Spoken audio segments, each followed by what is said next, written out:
Hey there, are you sick of chasing new clients? Would you like qualified prospects calling you instead? If so, take a look at this text on screen because I've got a story and two secrets for you.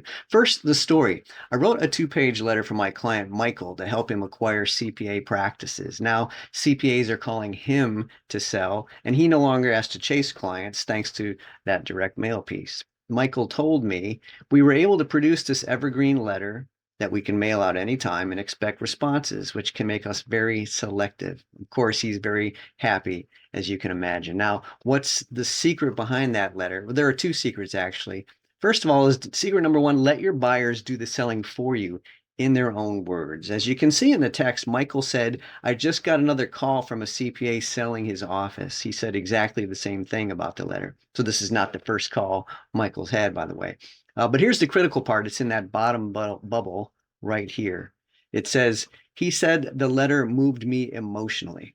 Now, the letter I wrote moved the reader emotionally because I interviewed another CPA by phone in great detail. I asked her questions to uncover the secret fears and desires that CPAs have when they're thinking about selling their practice, what really motivates them to take action.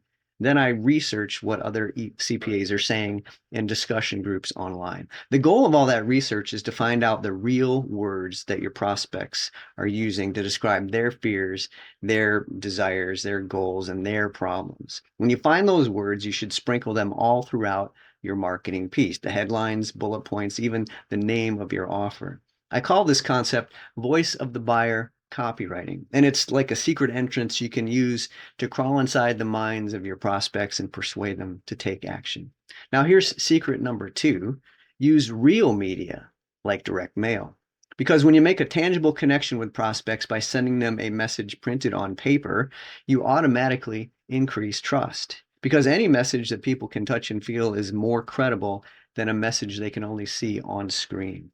This combination of using real words and real media is something I call real marketing in a digital world. And trust me, it can change the game for your business. If for no other reason, it's invisible to AI and your competitors online who can steal all of your online funnels. You might want to give it a try. Be sure to like and subscribe for more marketing tips like these. And what do you think of this? Please comment below. And thanks for watching.